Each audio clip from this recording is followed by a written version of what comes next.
வணக்கம், welcome to Chitra Murali's kitchen.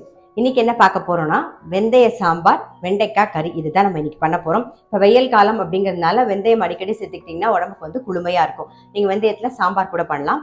அதுக்கு வந்து ஒரு கப்பு, அதாவது ஒரே ஒரு கரண்டி தோரம்பருப்பு எடுத்துக்கிட்டிங்கன்னா ஒரு அரை கரண்டி வந்து வெந்தயம் எடுத்துக்கணும். நல்லா வாஷ் பண்ணிட்டு அதுலேயே கொஞ்சம் பெருங்காயம், மஞ்சள் பொடி போட்டு வேக வச்சு ரெடியாக எடுத்து வச்சுக்கோங்க. இங்கே பாருங்க, வெந்தயமும் தோரம்பருப்பும் வேக வச்சு ரெடியாக எடுத்து வச்சிருக்கேன். சாம்பார் நல்லா டேஸ்ட்டாக இருக்கும். வெந்தயம் வந்து ஒரு அரை கரண்டி சேர்க்கறதுனால கசக்குமோ அப்படின்னு நீங்கள் நினைக்கவே வேண்டாம். அவ்வளோ நல்லா டேஸ்ட்டாக இருக்கும். அதை நெய் விட்டு பிசைஞ்சு சாப்பிடும்போது அவ்வளோ நல்லாயிருக்கும். இப்போ என்ன பண்ண போகிறோம்னா, ஃபஸ்ட்டு வெண்டைக்காய் கறிக்கு நம்ம தாளிச்சிடலாம். இந்த பக்கம் குக்கரில் இருக்க பேன் வச்சுருக்கேன்.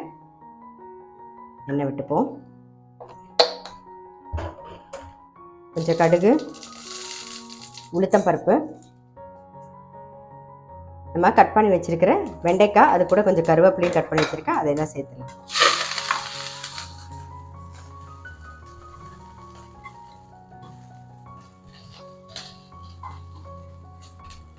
மஞ்சள் பொடி, அப்புறம் தேவையான உப்பு.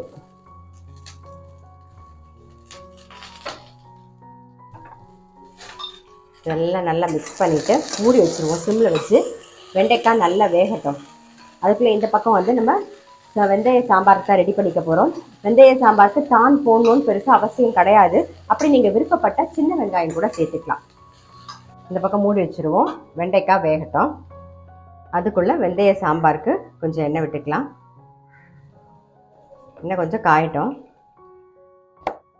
எண்ணெய் நல்லா காஞ்சிடுது. கடுகு மட்டும் தாளிச்சா போதும். ஏன்னா நம்ம வெந்தயம் வந்து வேக வச்சு ரெடியாக எடுத்து வச்சுருக்கிறதுனால வெந்தயம் தாளிக்கணும்னு அவசியம் இல்லை. ஒரே ஒரு பச்சை மிளகா, கொஞ்சம் கருவேப்பிலை, அதையும் சேர்த்துடலாம். கொஞ்சம் மஞ்சள் பொடி, புளி தண்ணி சேர்த்துக்கலாம்.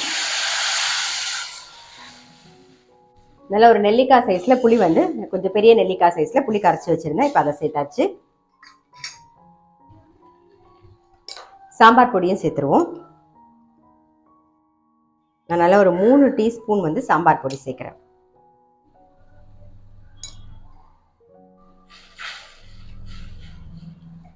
சாம்பாருக்கு தேவையான உப்பை சேர்த்துருவோம். சேர்த்துட்டு கொஞ்சமாக வெல்லமும் சேர்த்துருவோம். இதெல்லாம் சேர்த்து நல்லா ஒரு கொதி வரட்டும். அந்த புளியோட பச்சை வாசனை போக நல்லா கொதிக்கணும். அது நல்லா கொதிக்கட்டும். இந்த பக்கம் வெண்டைக்காய் பாருங்க வெந்துன்னு இருக்கு.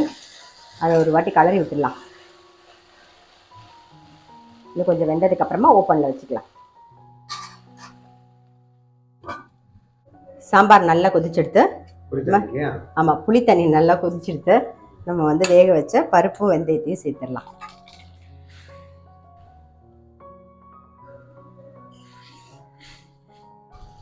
இந்த பக்கம் பார்த்துடலாம். அதுக்குள்ள சாம்பார் நல்லா கொதிக்கட்டும். வெண்டைக்காய் நல்லா வதங்கிடுது. இப்போ இதுக்கு தேவையான காரம், அப்புறம் பெருங்காயப்பொடி எல்லாமே போட்டுடலாம்.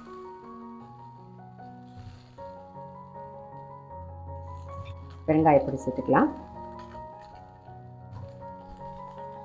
இது கூடவே வந்து அரிசி மாவையும் போட்டுருவோம். நல்லா மிக்ஸ் பண்ணிட்டு அப்படியே பரத்தி விட்டுட்டீங்கன்னா ரோஸ்ட் ஆகிடும்.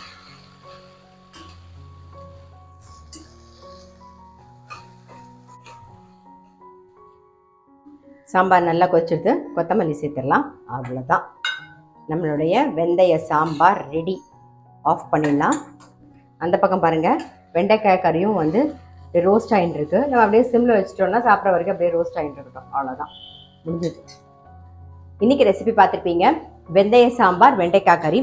வெந்தய சாம்பார் நல்ல சுட சாதத்தில் நெய்யை விட்டு பிசைஞ்சு சாப்பிட்டிங்கன்னா ரொம்ப ரொம்ப டேஸ்ட்டாக இருக்கும்.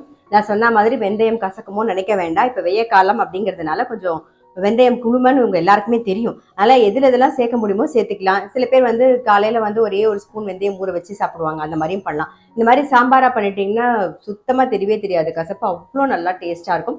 கண்டிப்பாக வந்து ட்ரை பண்ணி பாருங்கள். நான் அடுத்த வீடியோவில் சந்திக்கிறேன்.